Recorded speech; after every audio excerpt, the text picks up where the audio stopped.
foodies, welcome to Easy Indian Recipes 1K. இன்னைக்கு நம்ம இன்னொரு இன்ட்ரஸ்டிங்கான ரெசிபி தான் பண்ண போறோம். இந்த வாழைக்கால கோஃப்தா பண்ண போறோம். அதாவது raw banana kofta gravy பண்ண போறோம். இது ரொம்ப ஈஸி, ரொம்ப டேஸ்டியா இருக்கும். இது வந்து வெங்காயம், பூண்டு, மசாலா, கரம் மசாலா இல்லாம கூட பண்ணலாம். பட் நான் இன்னைக்கு வந்து அதெல்லாம் சேர்த்து தான் பண்ண போறேன். இது எப்படி பண்றதுன்னு பார்க்கலாம். நான் வந்து ரெண்டு வாழைக்காய் எடுத்துட்டு இருக்கேன். அதை கட் பண்ணி நான் வேக வச்சிருக்கேன். நல்ல மைய வேக வச்சு எடுத்திருக்கேன். நீங்க தனியாக குக் பண்ணுறதுனாலும் குக் பண்ணி எடுத்துக்கலாம். இல்லைன்னா நீங்கள் குக்கரில் வந்து 2 விசில் அந்த மாதிரி தேவையான அளவுக்கு நீங்கள் விசில் விட்டு எடுத்துக்கலாம். இதில் வந்து நான் வந்து 3 தக்காளி, 2 பச்சை மிளகாய், ஒரு துண்டு இஞ்சி, அதுக்கப்புறம் வந்து நான் கொஞ்சமாக பொட்டுக்கடலை சேர்த்துட்டுருக்கேன். பொட்டுக்கடலை எதுக்குன்னா அந்த கிரேவி திக்கனாக கிடைக்கிறதுக்காக. உங்களுக்கு பொட்டுக்கடலை வேண்டாம்னா நீங்கள் அதுக்கு பதிலாக வேர்க்கடலை இல்லைன்னா காஜு இது எது வேணாலும் நீங்கள் யூஸ் பண்ணிக்கலாம். ரிச்சாக வேணால் காஜு யூஸ் பண்ணால் ஃபென்டாஸ்டிக்காக இருக்கும். நான் இன்றைக்கி பொட்டுக்கடலை தான் யூஸ் பண்ண போகிறேன். இதை நம்ம அரைச்சி எடுத்துன்னு வந்துக்கலாம். இப்போ இதை என்ன பண்ண போகிறோன்னா இதை நம்ம பீல் பண்ணிவிட்டு பார்க்கலாம். இதை நல்லா நம்ம மசிச்சு விட்டுக்கணும். இப்போ இது நல்லா மசிச்சுண்டாச்சு. இப்போ இதுக்கு தேவையான மசாலாஸ் போட்டுடலாம். மஞ்சப்பொடி, ரெட் சில்லி பவுடர், தனியா பவுடர், ஆம்ச்சூர் பவுடர், கரம் மசாலா, தேவையான சால்ட், அப்புறம் பேசன் அதாவது கடலை மாவு ஒரு 1.5 டீஸ்பூன், அரிசி மாவு 1.5 டீஸ்பூன், ரவை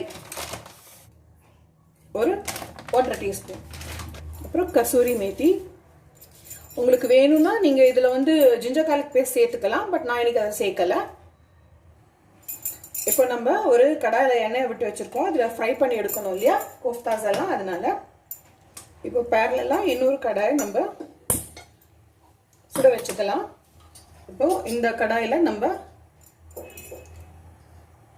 2 டீஸ்பூன்ஸ் ஆயில் போட்டுட்டு இந்த ஆயில் சுட்ட பின்ன சோம்பு, ஷாஹிஜீரா சேர்த்துக்கலாம். இது நல்லா பொரிஞ்செடுத்து இப்போ வெங்காயம் சேர்த்துக்கலாம்.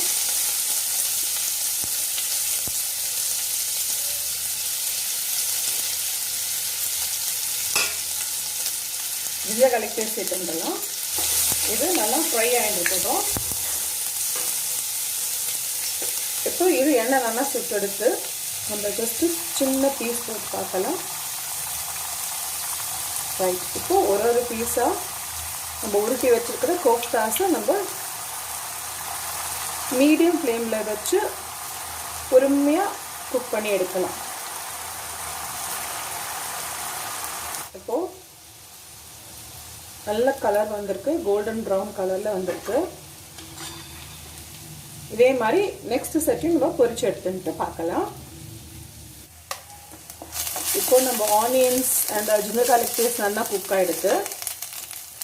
இதில் நம்ம அரைச்சின்னு வந்து இந்த டொமேட்டோ, க்ரீன் சில்லி, 1 இன்ச் இஞ்சி, பொட்டுக்கடலை இவ்வளோ போட்டோம் இல்லையா, ஜஸ்ட் 2 டேபிள் ஸ்பூன்ஸ் ஆஃப் பொட்டுக்கடலை போட்டோம் இல்லையா, எல்லாம் நல்லா ஃபைன் பேஸ்ட்டாக அரைச்சாச்சு. இதை சேர்த்துடலாம்.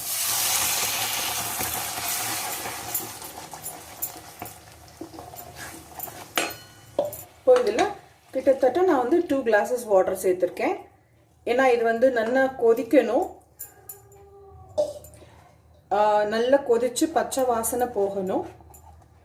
இப்போ இதில் நம்ம தேவையான மசாலாஸ் போட்டுடலாம்.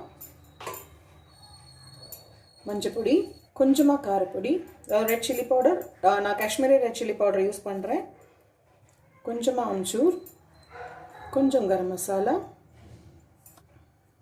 அண்ட் தனியா பவுடர், இந்த கிரேவிக்கு தேவையான சால்ட். இப்போ இதை நல்லா மிக்ஸ் பண்ணிவிட்டு இது வந்து நல்லா கொதிக்கணும்.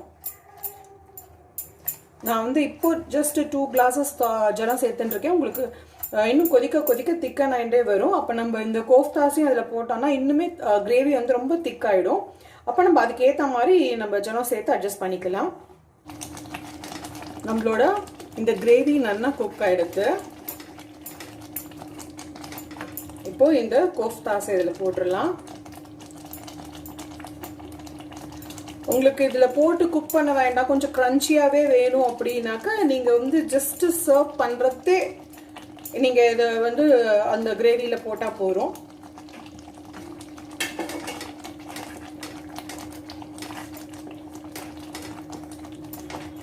இப்போ இது ஜஸ்ட்டு ஒரு 2 minutes சிம்மில் குக் பண்ணால் போதும். நம்மளோட raw banana kofta ready. Just கொத்தமல்லி கொஞ்சம் கார்னிஷ் பண்ணிட்டா நம்மளோட ரா பனானா கிரேவி ரெடி ஆகிடுது. நம்ம சேனலோட 100th ரெசிபி தான் நெக்ஸ்ட் ரெசிபியாக இருக்கும். அது கொஞ்சம் ஸ்பெஷல் ரெசிபியாக தான் இருக்கும். இந்த மாதிரி ஈஸி அண்ட் இன்ட்ரெஸ்டிங் ரெசிபிஸ் நம்ம சேனலில் நிறைய இருக்குது. Stay tune for more easy recipes. Thank you for வாட்சிங். பாய்.